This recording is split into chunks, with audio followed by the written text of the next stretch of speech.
एक समय की बात है। एक गांव में सफेद साड़ी वाली चुड़ैल का आतंक था। चुड़ैल रात भर गांव में घूमती और गांव का जो भी आदमी उसे दिखाई देता उसे वो घायल कर देती।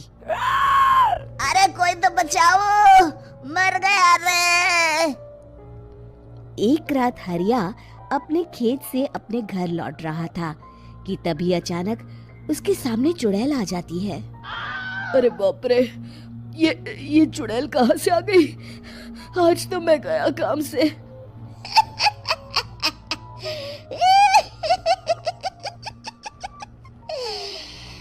आज मुझे मेरा शिकार मिल गया। अरे चुड़ैल दीदी, मुझे छोड़ दो। जैसे ही चुड़ैल हरिया की तरफ बढ़ती है, हरिया वहां से भाग जाता है और अपने घर के दरवाजे पे पहुंचता है। अरे भगवान, जल्दी से दरवाजा खोलो, मेरे पीछे चुड़ैल पड़ी है।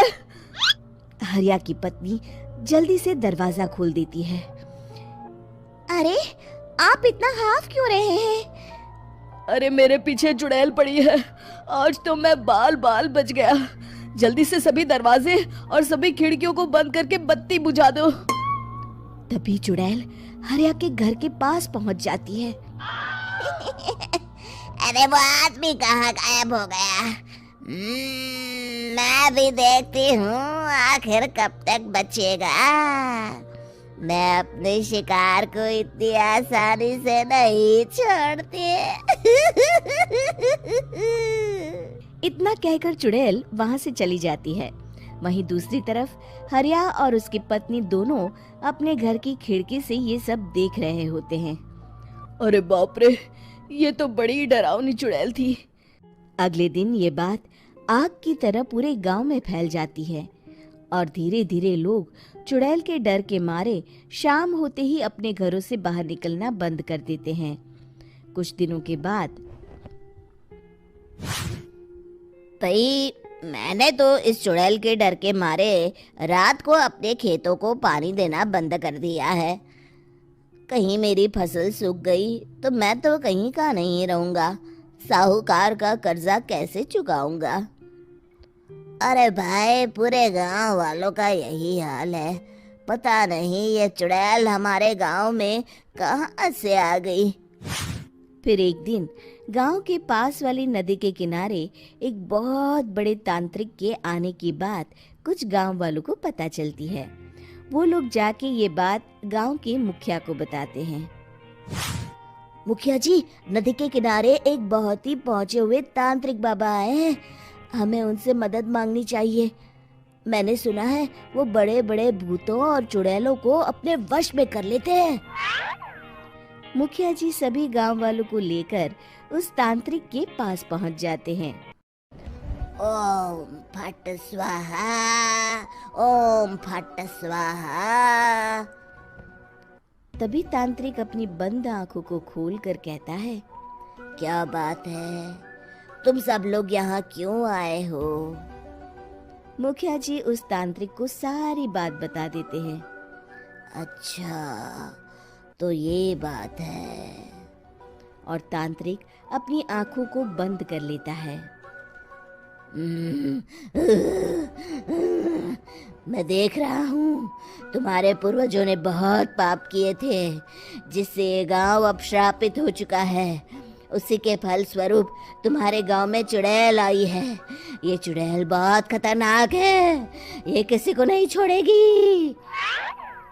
हे भगवान, मर गए रे, अब क्या होगा? तभी गांव के मुखिया जी कहते हैं, बाबा, इस चुड़ैल से हम सबको बचा लीजिए। कोई तो उपाय होगा। इसका सिर्फ एक ही उपाय है। सभी गांव वालों को बारी बारी हर दिन अपनी आधी फसल उस पहाड़ी के ऊपर बनी काली गुफा में छोड़ के आनी होगी। तभी उस चुड़ैल की भूख मिटेगी और श्राप का प्रभाव खत्म हो जाएगा और तुम सब जिंदा बच जाओगे। सभी गांव वाले उस तांत्रिक की बात को मान लेते हैं और वहां से चले जाते हैं। फिर अगले दिन से रोज उस गांव के लोग बारी बारी से अपनी आधी फसल उस काली गुफा के पास जाकर रखाते। कुछ दिनों बाद हरिया की बारी आती है। बाप रे, आज तो मेरी बारी है उस काली गुफा में जाने की। क्या करूं? वो तो बड़ी खतरनाक चुड़ैल है। मेरे तो हाथ पैर कांप रहे हैं।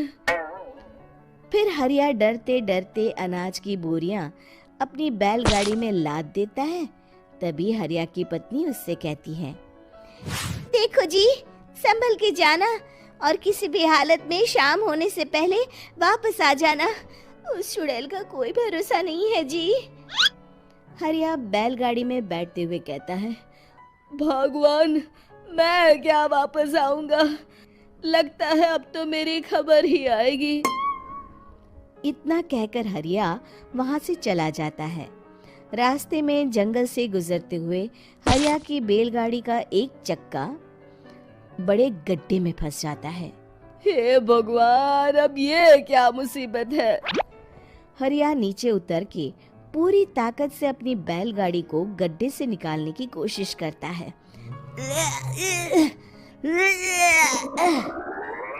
बहुत देर मेहनत करने के बाद हरिया की बैलगाड़ी उस गड्ढे से बाहर निकल जाती है।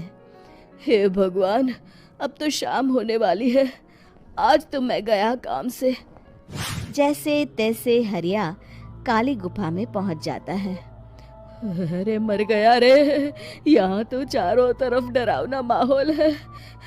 मैंने यहाँ आने में बहुत देर कर दी, कहीं चुड़ैल नाराज ना हो जाए।